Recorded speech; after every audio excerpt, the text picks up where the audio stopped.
বাবা, আমার পক্ষে তোমাকে ঋণ দেওয়া সম্ভব নয়, কারণ তোমার মামা তোরণ বানানোর জন্য সমস্ত অর্থটুকু নিয়ে গিয়েছে, আমার সিন্ধুক এখন শূন্য। মাননীয় স্পিকার, 2026-27 অর্থ বছরের বিশাল যে বাজেট আমাদের মাননীয় অর্থমন্ত্রী পেশ করেছেন, এই বাজেটটা দেখে আমার কাছে মামার সেই গল্পের কথাটাই মনে পড়ল। মাননীয় স্পিকার, যে বাজেটটা পেশ করা হয়েছে এটি ইতিহাসের সবচেয়ে বড় বাজেট, যে বাজেটটাকে আমরা মনে করছি ঘাটতি এবং ঋণ নির্ভর একটি বাজেট। আমরা আয়না হয়ে ভুল ধরিয়ে দিতে চাই, এটা সরকারের সহ্য করতে হবে, নতুবা গণতন্ত্র অব্যাহত থাকবে না, ব্যাহত হবে। আমি আজকে বাজেট অধিবেশনের বক্তব্যে একটা গল্প দিয়ে শুরু করতে চাই।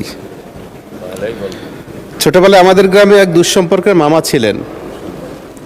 তিনি সিদ্ধান্ত নিলেন তার বাড়ির সামনে একটি বিশাল রাজকীয় তোরণ অথবা ফটক তৈরি করবেন, যাতে পুরো ইউনিয়নে ওনার আভিজাত্য এবং বড়ত্ব প্রকাশ পায়।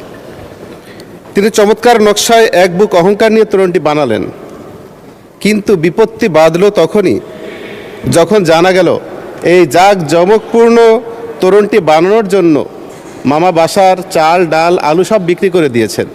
শুধু তাই নয়, আমাদের পাড়ায় যে একটা সমিতি ছিল, সমিতি থেকে বড় অঙ্কের একটা ঋণ নিয়েছেন। মাননীয় স্পিকার, পরের দিন আমার গ্রামেরই একজন যুবক, যিনি সমবায় সমিতিতে গিয়ে ক্ষুদ্র একটু ঋণ চাইলেন, একটা খামার করবেন, কিন্তু সমিতির কর্মকর্তা জানালেন, বাবা, আমার পক্ষে তোমাকে ঋণ দেওয়া সম্ভব নয়, কারণ তোমার মামা তোরণ বানানোর জন্য সমস্ত অর্থটুকু নিয়ে গিয়েছে, আমার সিন্ধুক এখন শূন্য। মাননীয় স্পিকার, 2026-27 অর্থ বছরের বিশাল যে বাজেট আমাদের মাননীয় অর্থমন্ত্রী পেশ করেছেন, এই বাজেটটা দেখে আমার কাছে মামার সেই গল্পের কথাটাই মনে পড়ল।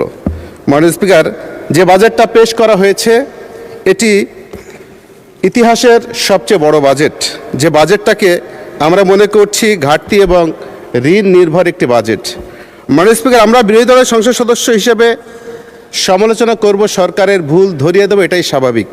আমরা আয়না হয়ে ভুল ধরিয়ে দিতে চাই, এটা সরকারের সহ্য করতে হবে, নতুবা গণতন্ত্র অব্যাহত থাকবে না, ব্যাহত হবে। মাননীয় স্পিকার, যে ঘাটতি এবং ঋণ নির্ভর বাজেটটা আমাদের সামনে উপস্থাপন করা হয়েছে, এখানে 2,43,000 কোটি টাকার ঘাটতি এবং রাজস্ব আয়ের লক্ষ্যমাত্রা 6,95,000 কোটি টাকা।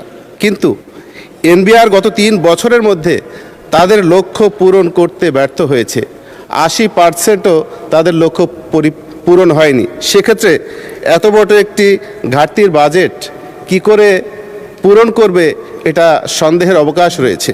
আর ঋণের কথা শুনলে আমাদের খুব ভয় লাগে, কারণ 3 দিন আগেও পত্রিকায় দেখলাম যে ঋণের চাপে এক গৃহবধূ আত্মহত্যা করেছে। প্রায় পত্রিকায় পাই যে ঋণের টাকা পরিশোধ করতে ব্যর্থ হয়ে মানুষ আত্মহত্যা করছে, পালিয়ে বেড়াচ্ছে, কখনো নিজে আত্মগোপনে চলে গিয়ে কারাগারে অবস্থান করছে।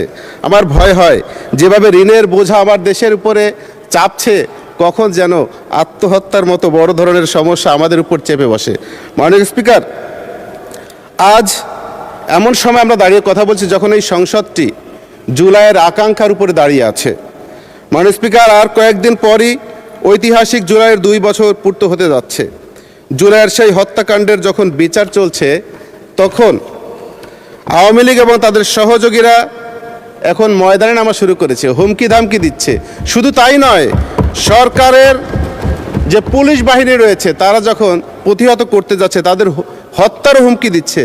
2 বছরের মাথায় দেশের এই অবস্থা, এর পিছনে কারণও আছে। মাননীয় স্পিকার, আমরা দেখেছি বিগত রেজিমে 2009 থেকে 2024 সাল পর্যন্ত পুলিশ সহ প্রশাসনের অসংখ্য লোক নিয়োগ দেওয়া হয়েছে প্রশাসনে। আমরা জানি যাদেরকে নিয়োগ দেওয়া হয়েছে কত পরিমাণে কিভাবে বিভিন্ন সংস্থার মাধ্যমে তাদেরকে যাচাই বাছাই করে শতভাগ আওয়ামী পরিবার অথবা সেই ফ্যাসিস্টের দোসর অথবা তাদের সহযোগী, তাদের পক্ষের লোক নিশ্চিত হওয়ার পর তাদেরকে নিয়োগ দেওয়া হয়েছে। কিন্তু আমরা বর্তমানে কি দেখি, সেই সময় যারা নিয়োগ পেয়েছে তারা সেই দোসরদের পক্ষে ছিল, তাদেরকে এখনও আবারও বিভিন্ন জায়গায় পদায়ন করে অনেক থানায় দায়িত্ব দেওয়া হয়েছে। যারা দায়িত্ব পালন করছে রেজিম সরকারের সময়ে চাকরি পেয়ে, তারা বর্তমান সরকারের পক্ষে অথবা জামাত, শিবির, বিএনপি, এনসিপি তাদের পক্ষে ভূমিকা রাখবে, এটা আমরা কতটুকু আশা করতে পারি? মাননীয় স্পিকার, আমি আমার এলাকা নিয়ে একটু কথা বলতে চাই, জন্য আপনার কাছে 2 মিনিট সময় বাড়িয়ে নেওয়ার জন্য অনুরোধ করছি।